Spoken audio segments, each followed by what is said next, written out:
In this video, we're going to do some more work on differentiation and look at increasing and decreasing functions. Let's start off now with this particular graph. We'll say that this is part of the curve y is equal to the f of x. If we start now on the left hand side, we can see that the gradient of this part of the graph is going to be negative.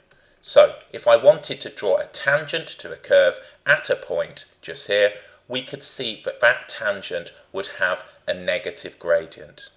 We can see that would be the case just here as well. So we can say now that in this particular interval, the gradient is negative and this is a decreasing function. So if we look now, the gradient is negative right the way down to this point just here. At this point right here, we would say that the function is stationary. In a later video, we're going to look at stationary points and the nature of them. But for now, I just want to consider these particular intervals. So we can see now that the gradient at the bottom is going to be 0.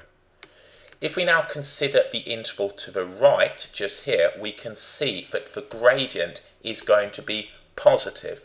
So we're positive, positive, positive, positive, and then we will come again up to a point where the gradient is 0.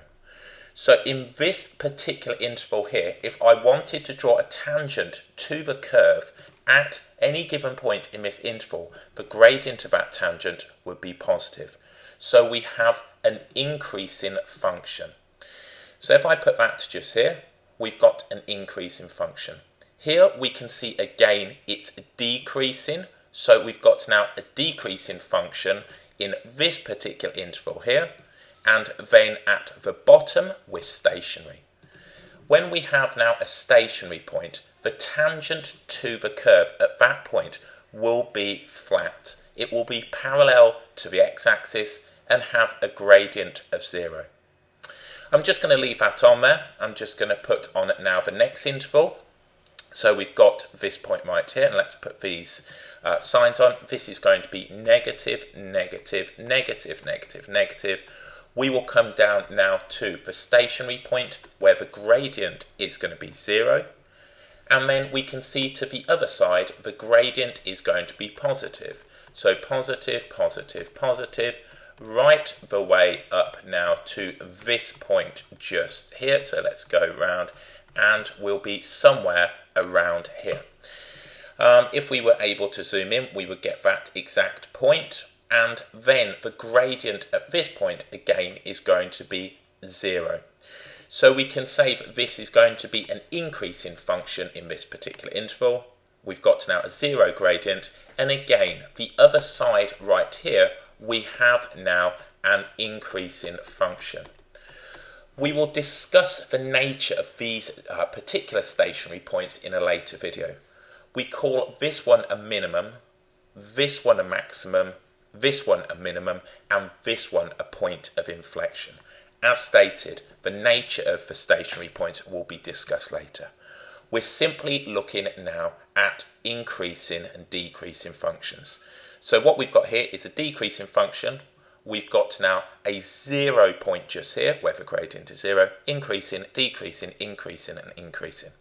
So let's go ahead and just put some tangents on. So we could see that just here we would have now a negative, just here we would have a positive, just here we would have a negative, just here we would have a positive, and just here we would have a positive. So let's now look at increasing and decreasing functions. If we now have y is equal to f of x, we can say now that increasing function, so let's just write this here. So we'll say that an increasing function, f dashed of x, the first derivative will be greater than 0 for all values of x in that particular interval. So if you wanted, you could say now that dy by dx for any value of x in the interval will be greater than 0. So different notation. If we have now a decreasing function, so decreasing, we can say now that for a decreasing function f dashed of x, the first gradient, will be, or the first derivative given us a gradient will be less than 0, or we can say dy by dx will be less than 0. So that is for a decreasing function. For a function to be stationary, so let's just write this here. So stationary, let's check I spelled that right, stationary, there we go. What we've got is f dashed of x will be equal to 0, so the gradient is 0, or we can say that dy by dx, depending on the notation, will be 0. So increasing, decreasing and stationary. So let's just go ahead and highlight those. That one's increasing and this one is decreasing, and then we've got stationary as well. So let's put those on. Some functions will have now a combination of increasing and decreasing values of x, or intervals. So for example, if we had a quadratic graph, so a parabola, let's go ahead and just sketch a parabola. We would have now, let's just go ahead and draw this. We would have now a part where we were either increasing, so this one is going to be decreasing, decreasing, decreasing, decreasing, right the way down to stationary, and then increasing. So the gradient of a tangent would be negative here, positive here. Or we could have, if we had now a negative quadratic, let's have a look at one of those. If we had something like so, then the gradient at this point is going to be positive, positive, positive, positive, right up to now the stationary point, and then would be negative like so. So some functions have increasing and decreasing parts, whilst others will always be increasing for all values of x. So for example, if I drew an exponential graph and we did y is equal to 2 to the x, this is now an increasing graph or function for all values of x. So if we wanted to draw a tangent, let's go ahead and put a tangent. At any point now, that would give us a positive gradient. So there we go, that's increasing and decreasing functions. All we're going to do now is work through some basic questions looking at finding the values of x for which functions are either increasing or decreasing. So in question 1, we're asked to find the values of x for which each function below is an increasing function. So all we need to do here is simply set up an inequality after taking the first derivative. We've seen how to take the first derivative in a previous unit, so all I'm going to write now for a, if f of x is equal to x squared minus 2x plus 4, we can say that f dashed of x will be equal to 2x minus 2. So we can say for increasing, just writing this here, increasing, we can say that 2x minus 2 must be greater than 0. Remember, f dashed of x is the gradient function. So just solving this inequality, we can see that x is going to be greater than 1.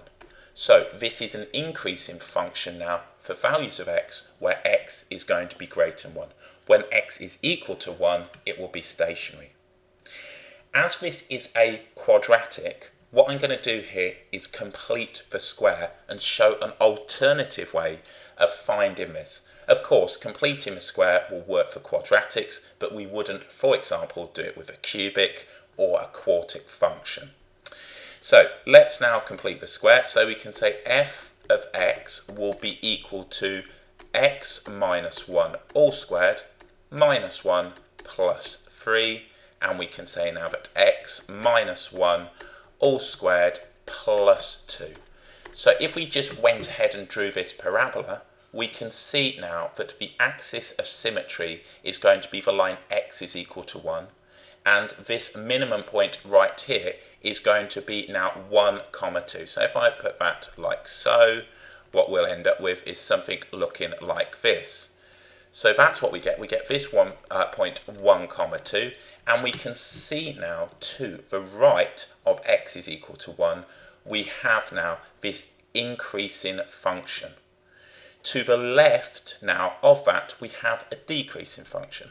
So if we were asked for this now, for values of x for which this is decreasing, we would simply change the inequality. If we asked for it to be stationary, we would set it equal to 0. Right, let's have a go at b. So what we've got then is f of x is equal to 1/3 x cubed minus x squared minus 8x plus 9. So what I need then is f dashed of x, the gradient function. And we need to say now that this is going to be greater than 0 now for our increasing function. So differentiating that, if I differentiate that, that's going to give me x squared. That will give me minus 2x. That will give me now minus 8. And this will give me 0. So this must be greater than 0. That looks like it's going to factor, and we have a quadratic inequality. So what are we going to have? X minus 4, and then we're going to have x plus 2 is greater than 0. We've looked at quadratic inequalities in a previous unit. We can see now we've got the critical values here of 4 and negative 2. If we wanted to go ahead and just sketch this up to find those values, we need to see where that is going to be greater than 0. So with my quadratic, it would be something like so. So that is negative 2, and that is 4. So on here, we're going to have now two sets of values. We can say that x is going to be greater than 4, and then we will have that x is going to be less than negative 2. So that tells us now the interval in which this is an increasing function. Now remember, a cubic graph looks different to this. We're simply solving now a quadratic inequality on the derivative, the gradient function. That's not what the curve will look like, that's its derivative. So we have these two values. So for x greater than 4 and x less than negative 2, we're going to have an increasing function. Let's just go ahead and graph this up. So if we had y is equal to, let's do the 1/3, so it was 1/3 x cubed, see if I can remember this, then we had minus x squared, then we had minus 8x, and then I think we have plus 9. Let's just go ahead and check that's correct. There we go. So that's what I've just graphed here. So let's go ahead and look at that. So what we've got is a cubic function. We can see here it's increasing to this point right here. So what we've got then is the following. We've got an increasing function, and we can see here up to now the point of negative 2. It's decreasing just here between negative 2 and this point 4. Then we've got an increasing function when x is going to be greater than 4. So for all values less than negative 2, we can see it's increasing. At negative 2, it will be stationary. We can see from negative 2 to positive 4, it will be now a decreasing function. And then from positive 4 onwards, it will be an increasing function.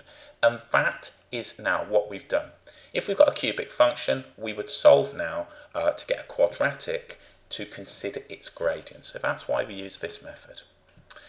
Okay, let's look at question C. So this one is a quadratic. So this one now, if we do f, so we want f dashed of x, well that's going to be now derivative of 2 is 0. Derivative of negative 4x is just going to be negative 4. Then we're going to get plus 12x. So we can say now that negative 4 plus 12x will be greater than 0 for an increasing function. So for increasing function. So let's just go ahead and solve this simple linear inequality. We can see that x is going to be greater than now, greater than 4 over 12, which is going to be 1/3. Again, we could have completed the square on this one as it's a parabola. Okay, let's look at the next one. This one we need to expand out. So we're yet to learn what we call the product rule for differentiation. If you have used it, you can go ahead and do that. Otherwise, we're going to expand this out. So what we'll have then is f of x will be equal to, we'll start with the x squared. That will give us x cubed plus 8x squared. So plus 8x squared. Then we're going to have now minus 8x, so minus 8x. And then we're going to have minus 64. So we want now the derivative. So this is going to be f dash of x, differentiating x cubed, 3x squared, plus 16x minus 8. So here now we've got a quadratic equation, so we need or a quadratic expression that we need to turn into an inequality. So this needs to be greater than 0. That's not going to factor. So all I'm going to do is use the quadratic equation to get the critical values. So in a calculator, I'm just going to go ahead and find these critical values. Let's put this through the calculator then. So what we're going to have then is we'll have 16, and then we'll have plus the square root of negative 16 squared, which is the same as 16 squared, minus 4 times by 3 times by negative 8. I'm assuming you can use the quadratic equation. If not, get the formula to hand and simply plug the values in. And then we've got 2 times by a, which is 2 times by 3, or 6 if you like. So what we'll have then, critical values, and we'll write these down. So critical values, what have we got? 8 plus, what was it, 21 root 20, 22, 2 root 22, 2 root 22 over 3. So critical values, we're going to have plus or minus those values. So if we just consider now, again, we can just sketch this up, and I'll leave them as exact fractions. They're not going to look very nice in terms of decimals. So this is going to be the point now where we have 8 plus 2 root 22 over 3, and this one will be now the point where we've got, and we'll have now 8, so let's write that there, 8 minus 2 root 22 over 3. So not massively accurate, but again it just gives us some representation of what's going on with our quadratic inequality. We need to know where that is going to be greater than 0, as the gradient is positive. So we can say now the following. We can say that x is going to be greater than 8 plus 2 root 22 over 3, and x will be less now than 8 minus 2 root 22 over 3. So they are the values. The question might ask you for the set of values. All that's asking for is an inequality. Okay, let's have a look at this one. Right, this one, 2x minus 1.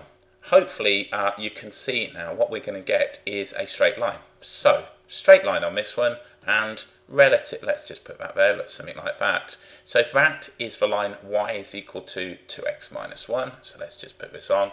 So we can say now that this will have all real values of x. It's going to be increasing for all values because it's a straight line.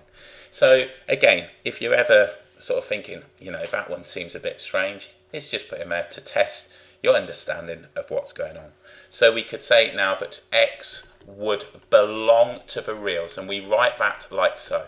So x is a real number.